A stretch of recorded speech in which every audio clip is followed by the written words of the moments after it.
Zee 24 तास एक पाऊल पुढे। बातमी महापालिकेच्या नियोजन शून्य कारभाराची आहे।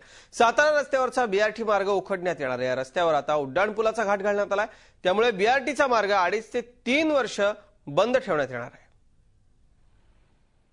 स्वारगेट ते कात्रज मार्गावर गेल्या 6 वर्षापासून बीआरटी सुरू आहे।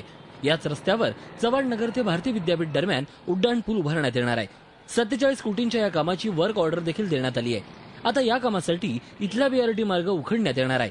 उड्डाणपुलाचं काम सुरू होताच बीआरटी रूट उखडण्यात येणार आहे। या रस्त्यावरती मध्यभागी कॉलम उभे करण्यात येतील, त्यावर उड्डाणपूल उभा राहील। याशिवाय या ठिकाणचे डिवायडर काढून टाकण्यात येणार आहे। इतकंच नाही तर हे बस स्टॉप देखील या रस्त्यावरून शिफ्ट केले जातील। उड्डाणपुलामुळे बीआरटीसह सर्वच वाहनांचे मार्ग रस्त्याच्या कडेला हलवण्यात येणार आहेत, त्यामुळे पुणेकरांची मोठी अडचण होणार आहे।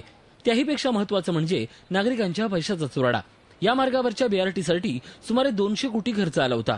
या ठिकाणी जर उड्डाणपूल उभारायचा होता तर पुणेकरांच्या पैशाचा चुराडा का केला, असा संतप्त सवाल आता पुणेकर करतायत। सामान्य नागरिकाचे 500 कोटी रुपये पाण्यात घालणारे नगरसेवक यांची नियोजन शून्यता यातून दिसते।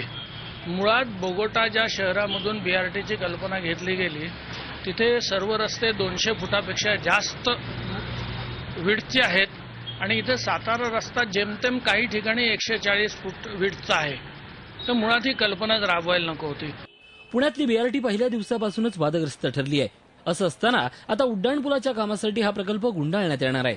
महापालिकेच्या नियोजन शून्य कारभाराची लक्तरं या निमित्तानं पुन्हा एकदा चव्हाट्यावर आली आहेत। झी 24 ताससाठी पुण्याहून अरुण मेहत्रेसह ऋषी देसाई, मुंबई। झी 24 तास एक पाऊल पुढे।